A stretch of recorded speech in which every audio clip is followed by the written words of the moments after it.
मदन खाने की तलाश में गांव के बाजार पहुंचता है। वह उम्मीद लिए एक दो दुकानों पर जाता है, लेकिन वहां तैयार खाना बहुत महंगा मिल रहा था।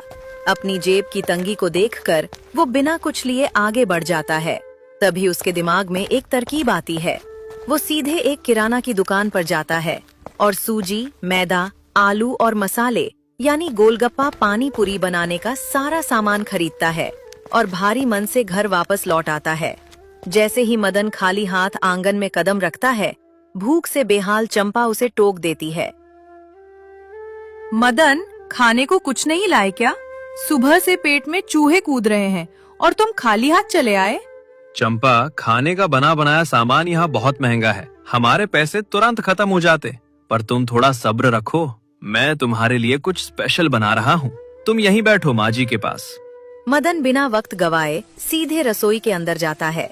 वो फटाफट गोलगप्पे के लिए आटा सानता है, उसकी छोटी छोटी लोइयां तोड़कर उन्हें बेलता है और गरम तेल में फूली फूली कुरकुरी पूरियां छानना शुरू करता है। गोलगप्पे बनाने के बाद वो इमली, मिर्च और मसालों को मिलाकर तीखा चटपटा पानी तैयार करता है। थोड़ी ही देर में वो हरिया काका, रूपमती काकी और चंपा के लिए एक एक पत्तल तैयार करके आंगन में लाता है। सब लोग गोलगप्पे का पहला निवाला मुंह में डालते हैं। तीखे पानी और करारे गोलगप्पे का स्वाद लेते ही सबके चेहरे खिल उठते हैं। काकी तो बीमारी का दर्द भूलकर मुस्कुरा देती हैं। आहा मदन, स्वाद तो एकदम गजब है।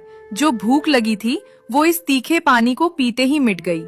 बेटा, पानी का स्वाद बहुत ही लाजवाब है। बस एक छोटी सी कमी रह गई है। अगर अगली बार बनाना ना तो इसमें थोड़ा सा हींग डाल देना, फिर देखना इसके स्वाद में 4 चांद लग जाएंगे। बेटा मदन, अगर मेरी बात मानो तो तुम गांव में ई पानी पूरी ही बेचना शुरू कर दो। तुम्हारे हाथों में गजब का हुनर है बाबू। यहाँ बाजार में सामान बहुत महंगा मिलता है। अगर तुम 10 रुपए के 5 गोलगप्पे भी बेचोगे ना, तब भी गांव के लोग इसे बड़े शौक से खरीद कर खाएंगे। अरे, ये बात तो मेरे दिमाग में आई ही नहीं थी काका। ठीक है काका, तय रहा। कल से ही मैं गांव के किनारे इस पानी पूरी का ठेला लगाऊंगा। अगर ये धंधा चल पड़ा ना, तो काकी की सारी दवाइयां समय से आ जाएंगी और मैं आपको इस कड़ती धूप में खेतों में मजदूरी करने भी नहीं जाने दूंगा। जीते रहो बेटा, भगवान तुम्हारे इस नेक इरादे को कामयाब करे। चंपा, कल से हम दोनों मिलकर यहाँ घर पर सारा सामान तैयार रखेंगे और मैं बाहर जा जाकर इसे बेचूंगा। देखना, हमारी मेहनत जरूर रंग लाएगी। अगली सुबह होती है। सूरज की पहली किरण के साथ ही मदन, चंपा और काका काकी सब मिलकर पानी पूरी की तैयारियां शुरू कर देते हैं। चंपा पूरियां छानती है और मदन पानी तैयार करता है। इस बार पानी में काकी के कहे अनुसार हींग डाला जाता है, जिससे पानी का स्वाद और महक दोनों ही बेहद लाजवाब और महत्वपूर्ण हो जाते हैं। मदन अपनी पानी पूरी का ठेला पूरी तरह सजाकर गांव के किनारे ले जाकर लगा देता है। काकी के डलवाए हुए हींग और भुने हुए जीरे की महक धीरे धीरे पूरे गांव की हवा में फैलने लगती है। तभी सुगंध सूंघते हुए उधर से गांव की 2 महिलाएं गुजरती हैं। पानी पूरी की ऐसी लाजवाब महक देखकर दोनों के कदम खुद ब खुद मदन के ठेले की तरफ बढ़ जाते हैं।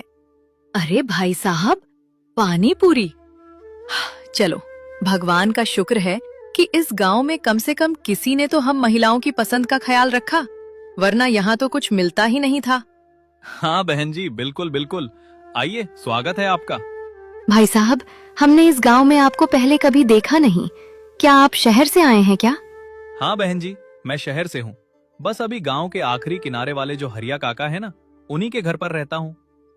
अच्छा, हरिया काका के यहाँ। चलो बढ़िया है। तो भाई साहब, कैसे खिला रहे हो पानी पूरी? रेट का है इसका? बहन जी, 10 रुपए के 5 दे रहा हूँ। अरे वाह, 10 रुपए के 5? ये तो बहुत बढ़िया है भाई साहब। चलो ऐसा करो कि फटाफट प्लेट लगाओ। एक प्लेट मेरे लिए लगा दो और एक प्लेट मेरी इन जेठानी जी के लिए। दोनों लोग खाकर देखते हैं कि आपके पानी और गोलगप्पे का स्वाद कैसा है। जी लीजिए जरूर बहन जी, अभी लगाता हूँ। मदन दोनों के हाथों में सूखे पत्तल थमाता है और ठंडे चटपटे पानी में डुबोकर पहला पहला गोलगप्पा दोनों की प्लेट में रखता है। जैसे ही दोनों महिलाएं अपनी आंखों को बंद करके वो एक एक गोलगप्पा मुंह में डालती हैं, स्वाद का एक धमाका उनके मुंह में होता है। वो खुशी के मारे उछल पड़ती हैं। कसम से भैया, कसम से आपके हाथ का गोलगप्पा खाकर तो ऐसा लग रहा है जैसे जीते जी जन्नत मिल गई हो। अरे हाँ भैया, वैसे भी मैं बहुत चटपटा पसंद करती हूँ। क्या गजब का चटपटा पानी बनाया है यार। इसमें हींग की महक तो सीधे कलेजे को छू रही है और भुने हुए जीरे का स्वाद भी सब कुछ एकदम बराबर बैठा है। ऊपर से ये जो ठंडा ठंडा पानी है ना, ये इसके स्वाद में 4 चांद लगा रहा है। भैया सुनिए, हम दोनों का पेट तो भर गया पर मन नहीं भरा। ऐसा करो, हमारे लिए 2 प्लेट पैक भी कर दो। हम घर ले जाकर घर वालों को भी खिलाएंगे, वो भी खुश हो जाएंगे। पहले ही दिन गांव के किनारे लगा वो छोटा सा ठेला अब हरीशपुर में अपनी धाक जमाने के लिए तैयार था। देखते ही देखते मदन के ठेले पर पूरे गांव की भारी भीड़ उमड़ पड़ती है। स्वाद का ऐसा जादू चलता है कि शाम होते होते उसकी सारी की सारी पानी पूरी बिक जाती है। मदन अपनी पहली कमाई की खुशी से फूला नहीं समाता और तुरंत दौड़ता हुआ अपने घर वापस आता है। घर आकर जब वो आंगन में कदम रखता है तो वहाँ का नजारा देखकर हैरान रह जाता है। काका, काकी और चंपा सब मिलकर फिर से पूरियां बेलने और छानने में जुटे हुए थे। अरे वाह, आप सभी लोग मिलकर अभी से कल के लिए पूरियां बना रहे हो। पर आप सबको कैसे पता चला कि मेरी सारी की सारी पानी पूरी आज ही बिक गई? बेटा, मुझे पहले से पता था कि तेरे हाथ का स्वाद ऐसा है कि एक भी पानी पूरी नहीं बचेगी। इसीलिए हम सब दोपहर से ही कल की तैयारी में जुट गए ताकि कल सामान कम ना पड़े। अब तू दिन भर का थका हारा आया है, जाकर आराम कर बेटा। नहीं काकी, मैं थका नहीं हूँ। आज की इस पहली कमाई के पैसे आप रख लो, इनसे कल सुबह सबसे पहले आपकी दवा आएगी। नहीं बेटा, इन पैसों का मैं क्या करूँगी, तू अपने पास रख, आगे धंधा बढ़ाना है। काका, तो फिर आप ही इन पैसों को रख लीजिए। ये हमारे इस कमरे का किराया और आपकी मजदूरी है। बेटा, आज से तू मेरा किराएदार नहीं, मेरा सगा बेटा है। और कोई बाप अपने बेटे से मजदूरी या किराया नहीं लेता। हम सब अब एक ही परिवार हैं। चाहे जो भी मुसीबत आए, हम सब मिलकर साथ में निपट लेंगे। हाँ मदन, काका बिल्कुल ठीक कह रहे हैं। हम सब साथ हैं, तुम बस अपनी मेहनत पर भरोसा रखो। आप सबका यही साथ मेरी सबसे बड़ी ताकत है। मुझे आज थोड़ी थकान लगी है तो मैं जाकर सो जाता हूँ। कल सुबह फिर से ठेला लगाना है। अगली सुबह होती है। मदन फिर से पूरे जोश के साथ उसी चौराहे पर अपना पानी पूरी का ठेला लगाता है। कल की तरह आज भी देखते ही देखते लोगों की भारी भीड़ उमड़ पड़ती है। मदन फुर्ती से सबको पानी पूरी खिला रहा था। तभी थोड़ी देर में भीड़ को चीरते हुए हरिया काका का बेटा सुंदरलाल और उसकी पत्नी उस ठेले पर आते हैं। सुंदरलाल अकड़ कर खड़ा हो जाता है। ए भाई, जरा हमारे लिए भी 2 प्लेट बढ़िया तीखा पानी डालकर लगाओ तो। मदन बिना उन्हें पहचाने मुस्कुराकर दोनों के लिए प्लेट सजाता है और आगे बढ़ा देता है। पानी पूरी खाते ही सुंदरलाल के मुंह से तारीफ निकल जाती है, पर उसके मन में उत्सुकता जागती है। भाई, तुम इस गांव के तो नहीं लगते। कहाँ के रहने वाले हो तुम, और यहाँ इस गांव के किनारे कैसे आ गए? भैया, मैं तो शहर का हूँ, पर आजकल मैं यहाँ गांव के किनारे जो हरिया काका रहते हैं ना, उन्हीं के घर में रहता हूँ। मैं हरिया काका को अपने सगे पिता जैसा मानता हूँ। आज मेरा जो कुछ भी है, ये ठेला, ये धंधा, सब उन्हीं का दिया हुआ आशीर्वाद है। मेरा अपना कुछ नहीं है यहाँ। मदन की ये बात सुनते ही सुंदरलाल के शातिर दिमाग में एक खुरपाती ख्याल घूमने लगता है। वो सोचने लगता है कि अरे, इस शहर के लड़के ने तो बुढ़े को अपनी मुट्ठी में कर लिया है। इसका धंधा तो बहुत चोखा चल रहा है।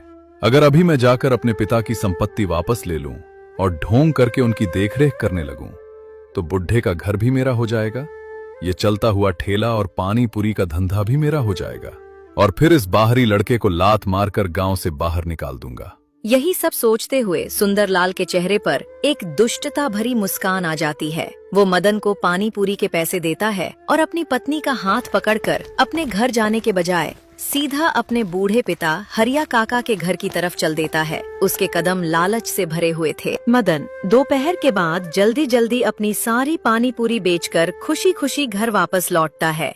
पर जैसे ही वह घर के आंगन में कदम रखता है, वहाँ का माहौल एकदम बदला हुआ और तनावपूर्ण था।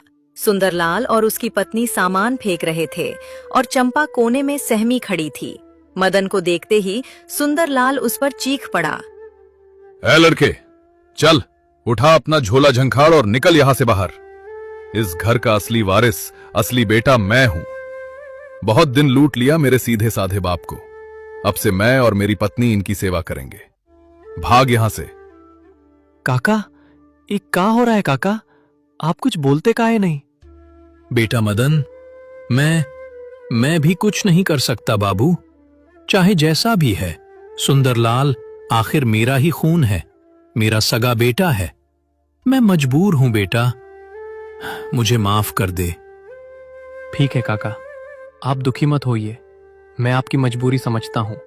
मैं अपनी पत्नी को लेकर अभी जा रहा हूं।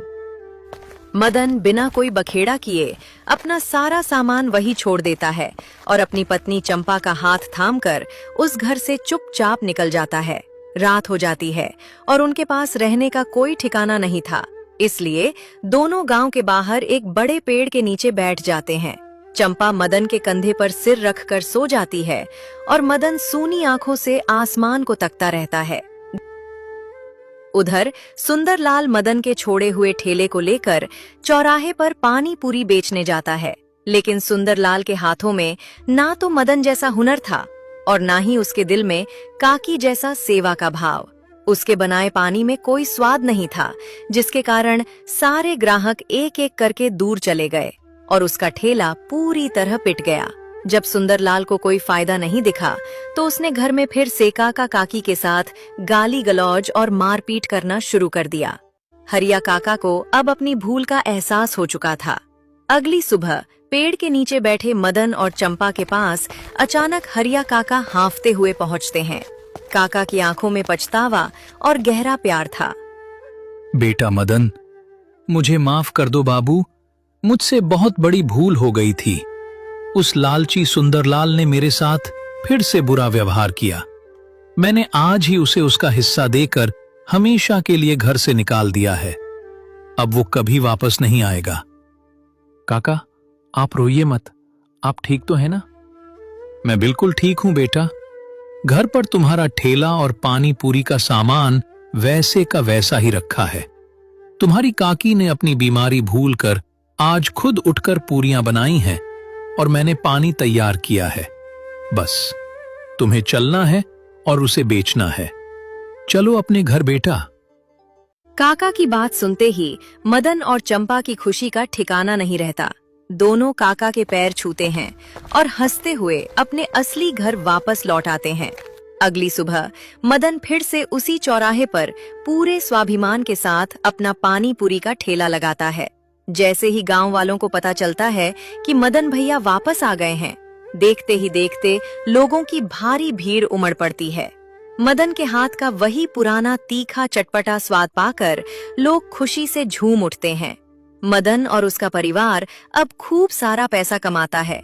काकी की दवाइयां समय पर आती हैं और हरिया काका को अपनी ढलती उम्र में मदन और चंपा के रूप में सच्चे बेटे बहू का सहारा मिल जाता है। सीख: लालच का फल हमेशा बुरा होता है। सुंदरलाल ने केवल संपत्ति और धंधे के लालच में आकर नाटक किया था, लेकिन बिना मेहनत और हुनर के उसका लालच उसे ले डूबा। ईमानदारी और हुनर की हमेशा जीत होती है।